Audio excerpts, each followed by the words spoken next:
to another episode of Inside Rangers Football. I'm your host, Brant Freeman, as always, joined by Smithson Valley head coach Larry Hill. Unfortunately, this our final show of the season as the Rangers lost their area round playoff game to Austin Bowie this past Friday in San Marcos, 28-21. As the score would indicate, a very competitive football game, Coach.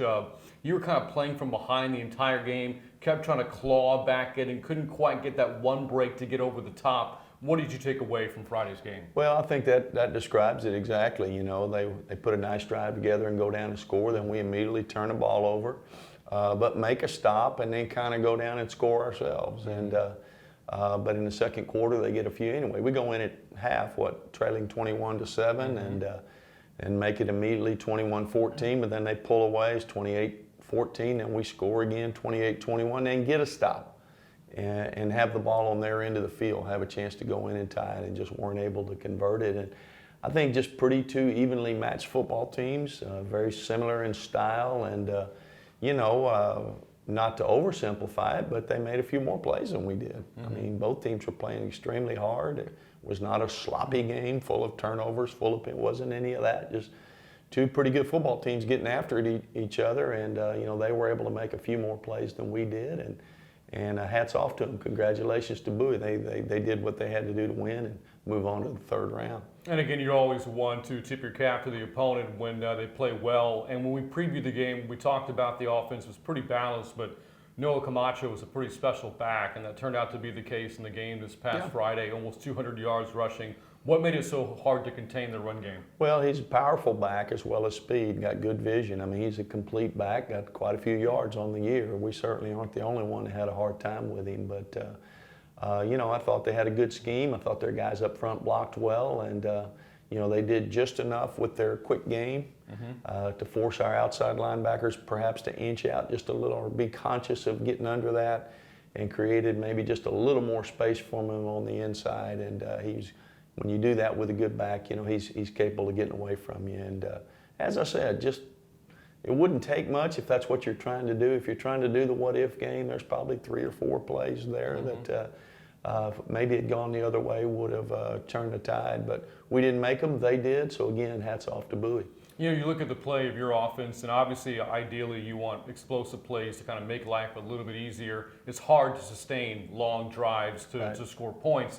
That said, your 3 touchdowns kind of came off of drives. Your team's ability to grind out those 10, 11-play drives, eating up 70-plus yards or so and some time off the clock. What did that say about your offense? Well, I thought we were very steady through the night. Obviously there's some things we could have and should have and wished we would have done better and differently, but they had an extremely good run defense. A lot of people had a hard time running the football on them, yet we ran for almost 200 yards. They do have a lot of people inside, so the short game on the outside, I thought we executed that part of our throwing game very, very well. I think the biggest drawback, if you will, was just lack of explosive plays. We had the 50-yard run early in the game with Malachi Lane that resulted in a touchdown, and had a couple of throws up the field that were big plays. But you mentioned 10, 12 play drives against a defense of that caliber. Probably could have used a few more explosive chunk plays. We certainly had our chances to make them and didn't, but all in all, I thought our offense was pretty steady throughout the night against a team that really hadn't given up very many points. So again, the season now winding down to a close. You finished with a record of 9-3, getting 9 wins, one of those coming in the playoffs, 8 in the regular season. Of course, a big chunk of those 5 coming in a very difficult 27-6A district. As you reflect on the 2021 season, what impressed you about this year's team? Well, just what you said, just to take on that caliber of competition each and every week. There's just really no chance to ever breathe and say, okay, well, this one I think we've got, or we can get by with something less than our best this week or tonight, and to never flinch in the face of that. That it's hard. In our league, it's hard, and we don't have the ability to say, well, let's pull the reins in just a little bit here because we think the next 2 weeks we can probably win regardless of our level of performance. And our players' steady devotion really never really had the typical up and down lurch, and we lose a game by 1 point. The Steel game was a 1-possession game. The other night's a 1-possession game. So even the 3 losses, you can I mean, we're not that far away from being 12-0, but we're not. We're not 12-0, but I thought our players really did it right. I mean, great team chemistry, got along well. I mean, I think you want that all the time. Some teams personify that perhaps a little bit better than others, and this will be one that will hold up for a long time because our players sure did it right. Well, again, it's Smithson Valley, tough way for the season to end this past Friday against Austin Bowie in the second round, but the Rangers again made their share of plays as they fought with the Bulldogs right to the very end. So with that, let's take a look at our final edition of Plays of the Week. Let's go take a look. Our first big play of the week is an offensive play. Kind of jump-started our offense after a stale first drive. We bring in Kyler Clark, our wide receiver, who so often runs balls on sweeps and reverses and whatnot, bringing him in motion, affecting the defense, but he doesn't get the ball. Instead, we hand it to Malachi Lane, one of our, of course, senior linebacker running backs, and he runs a counter play up inside, gets a couple of great blocks, splits the defense, runs through a tackle there right near midfield, and he's off to the races. Still got that knee thing kind of bothering him a little bit, doesn't take it in to score, but gets a 50-yard gain all the way down to the 10-yard line. From the end zone, you get a really good look at it, right? From behind the offense, there's Kyler Clark in the slot there on the left, and as you're going to see, he comes in motion, and when he does, he draws two defenders to the outside. And then there's Malachi up inside. We're getting a couple of nice blocks there. That's Alex Freeman on the right, and on the left right there is a pulling guard, his brother Nick Freeman right there, and then up in the hole is Tyler Stone, and then Malachi makes the safety miss. What would have been a 7-yard gain ends up being a 50-yard gain. The very next play, we go in for a touchdown. We hand the ball to Kyler Clark on that end around that he just faked, and he goes in and scores. Okay. Another offensive play is kind of a strange play. Normally, when you turn the ball over, you wouldn't think that would be a play of the week, but we're on a crucial 3rd and 2, and we're just running our quarterback, Derek Mate, right in there behind Skylar Soward, one of our flex tight end fullbacks, and he picks up the necessary yards for the first down, so we're excited right here. We think, okay, we're going to go in and finish the drive. Then he keeps moving his feet, pushing the pile. Next thing you know, he's inside the 10, but then he loses the ball, and then it kicks around a little bit, and then in his last game as a Ranger, our center, Britt Stoley, recovers for a touchdown. He played his whole life for football, waiting to score a touchdown, and who would have thought? We're just going to see the play from behind. There's Skyler, leading block right there, get a turnout block there from Alex Freeman, Colton Thomason on the nose guard.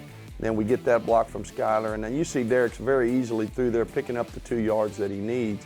And we keep our feet moving, and then suddenly the ball comes out. And when it does, it's loose, but then there's Britt Stoley jumping on it in the end zone. Touchdown, an unusual way to get a touchdown, but a big 4th quarter touchdown gives us an opportunity to come back and win the game. Shortly after that, we have a kickoff. It's a kicking game play of the week. We're going to focus on Amari McKenzie. He's right there on the hash mark, closest to us here. If you just watch him, runs down right there. They try to block him right there on the 35-yard line. He plays off that block, and then you can see puts a big hit on their returner and gets him on the 15-yard line. Really fine play by Amari. Watch it again from the rear, coming right down the field at you. There he is just inside the hash mark. And you watch him, a little bit of a line drive kick. Now there he is getting blocked off the block. Runs through another block right there. I'm going to put it in slow-mo. Then he wraps him up right there inside the 20. Just a nice play by Amari McKenzie. Lastly, a defensive play. We've got a little triangle coverage out there, as you can see. It's a crucial 4th down. They're down there on our 34-yard line. We need to make a stop. That's our cornerback and our safety and our outside linebacker on that side. The cornerback at the very top is Andrew Montalva. First, we get pressure. Amari McKenzie, who we just saw cover the kickoff so well, gets upfield, loses contain a little bit, but then when he does, Gavin Woods takes over, and then you can see Andrew Montalvo at the top of the screen moving into coverage. Gavin forces him to throw before he's ready and off his back foot. You can see Andrew right in front of the receiver, jumps up at the high point, breaks up the pass, a big 4th down stop, and thwarts their drive. See it a little better from the end zone. Amari's on the far right. Got the one arrow on him, number 9. That's Gavin Woods, our junior defensive end on the left here with the other arrow. As the play unfolds, it's a sprint out pass, and both those young men are in great shape. Never to let the quarterback get outside and get comfortable. Right there, we get good pressure. He's just having to throw it off his back foot. Andrew's moving into position. And at the high point there, he almost intercepts it, but knocks the ball down, ends the drive, gives us a drive, and we go down and score, get right back in the game. And those are our plays of the week. It was funny, too, that touchdown that was recovered by Britt Stoley in the end zone. You were kind of describing it to us just off camera. He was actually the one that forced that fumble. So I guess it's appropriate. He should have been the one to recover it, too. I guess so. Maybe he knew he got us in a bind there. But no, really well blocked play, and Britt and the others are pushing the pile, and it looks like we may send Derek all the way to the end zone, and Britt kind of inadvertently pulls the ball out. But now when he's about my age one day talking to his grandkids, he'll talk about the 70-yard run that he had that ended in the end zone there, and the legend will grow. But no, just a heads-up play by a heads-up football player. Another one of those plays I wanted to kind of bring back to the discussion here. Malachi Lane, the big run for you to help set up a touchdown. A two-way player, and you don't really see a lot of those at the 6A level because of the depth that you have. Started for you at linebacker, starting for you this year, a split starter, I should say, running back. Got plenty of snaps, both sides of the football is the bottom line. How unique of a player was he for you this year? Yeah, that's gotten a lot of notoriety because, as you said, at this level, you just don't see that, particularly if there are running backs involved. Mm-hmm. But we obviously had some other good backs and other good linebackers, so it certainly wasn't done because of a deficiency anywhere.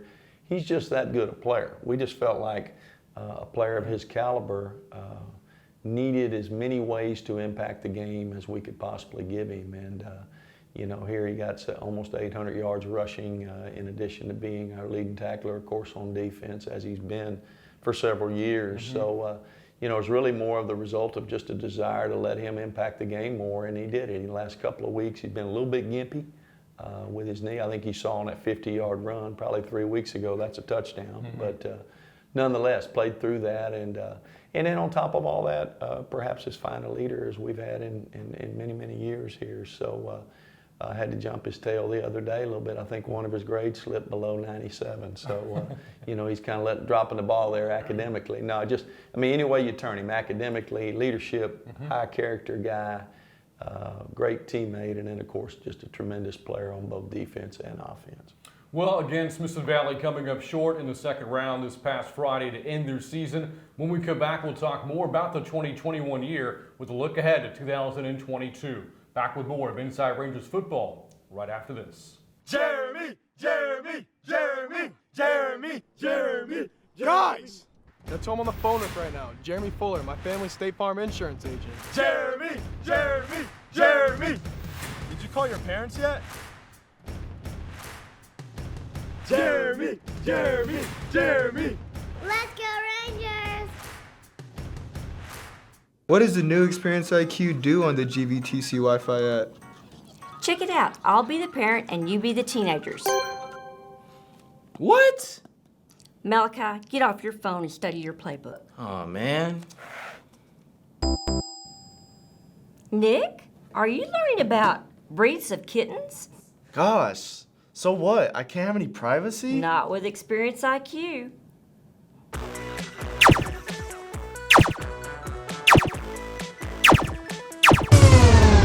Miss Moore, what are you doing here? Time to do your homework, Starfighter. But Nope, homework now.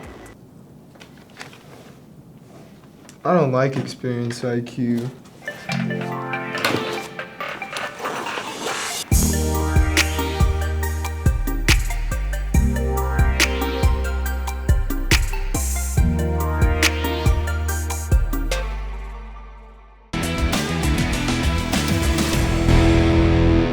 This week in Rangers trivia.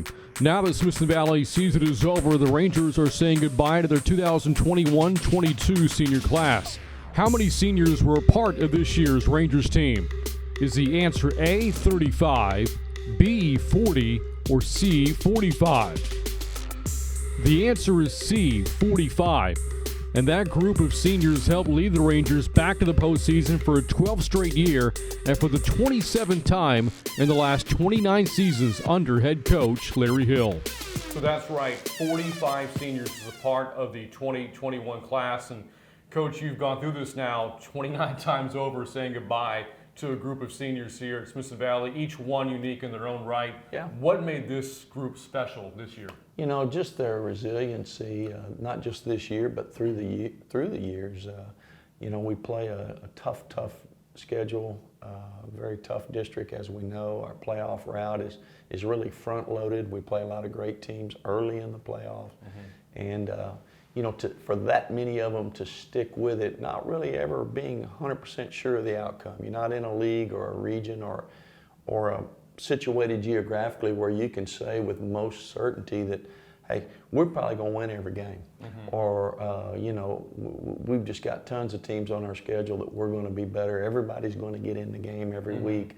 Life is fun.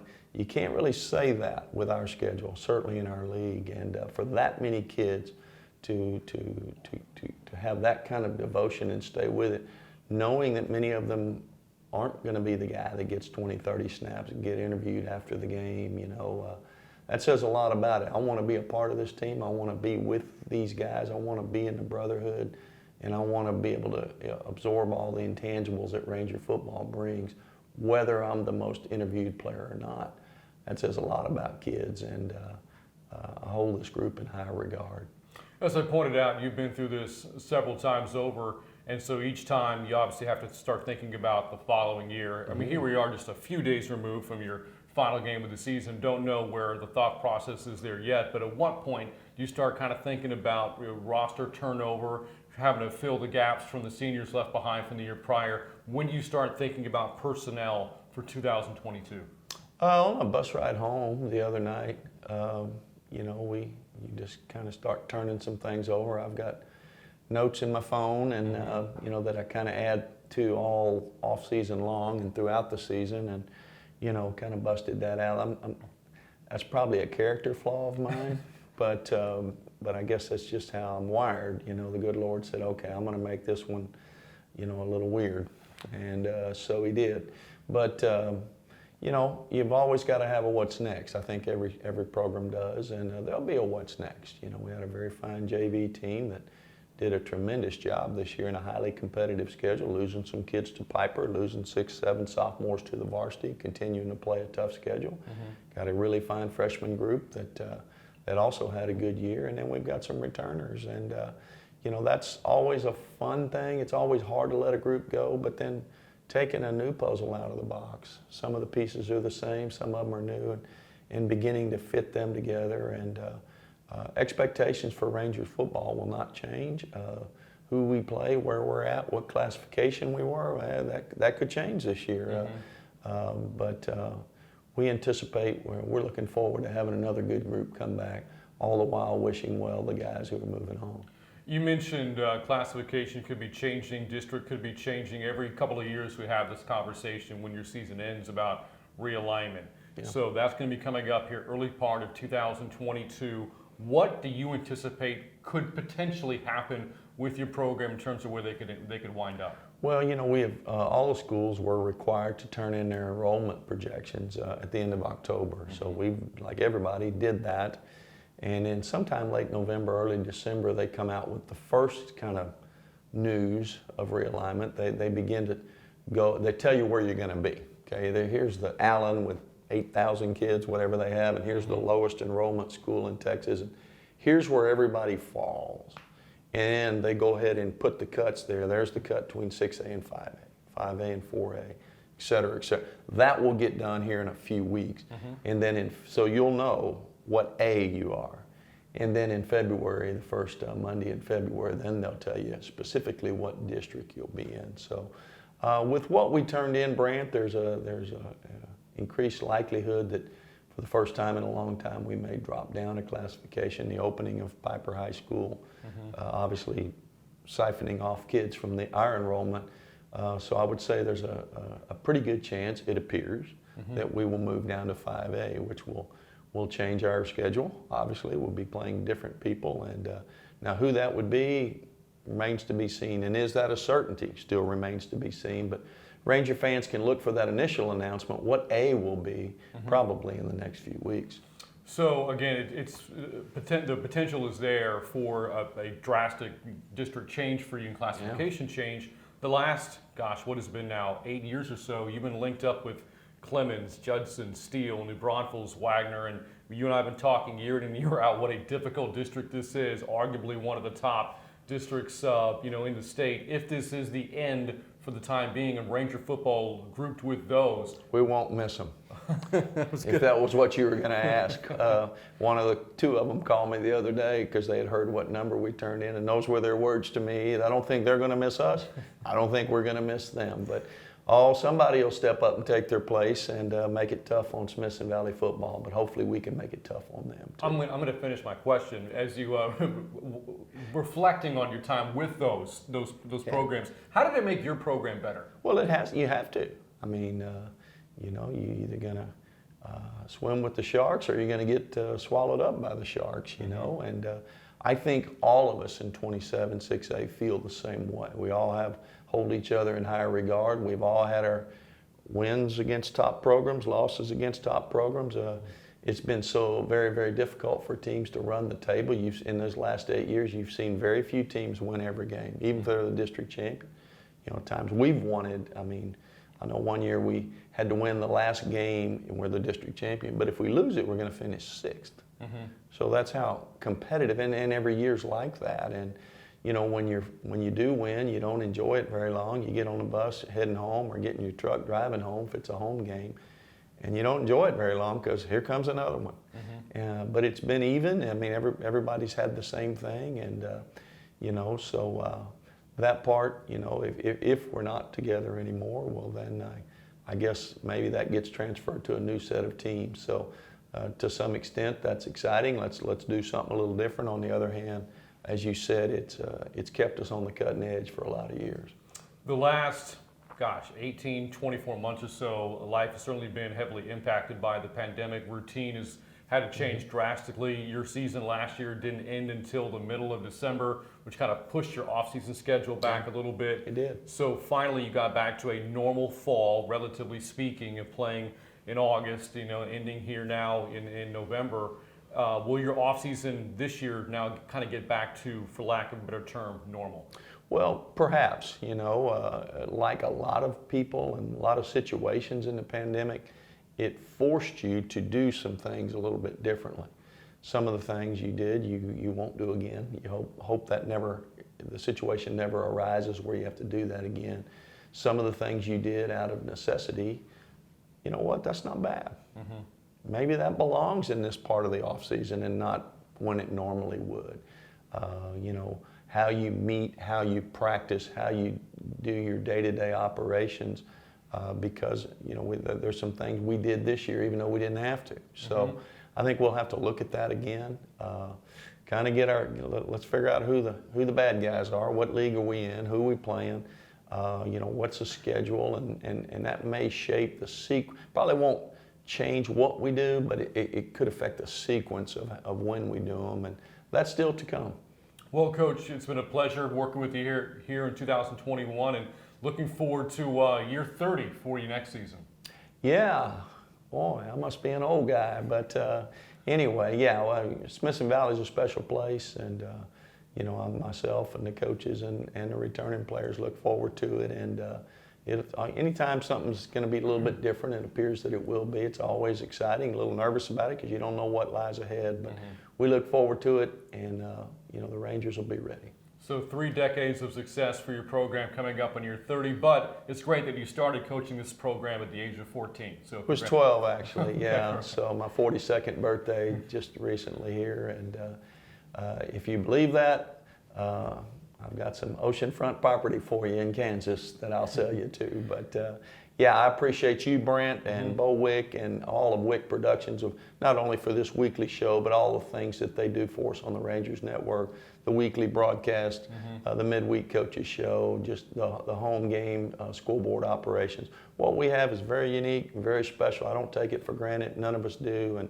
thank you to you and Bo for all y'all do for Ranger football. You got it, Coach, and congratulations on a successful 2021. The Rangers ended with a record of 9-3 and going 5-2 in a very difficult 27-6A district and reached the area round of the playoffs for a second year in a row. So for head coach Larry Hill, I'm Brant Freeman. You've been watching Inside Rangers football in 2021. We'll see you in 2022.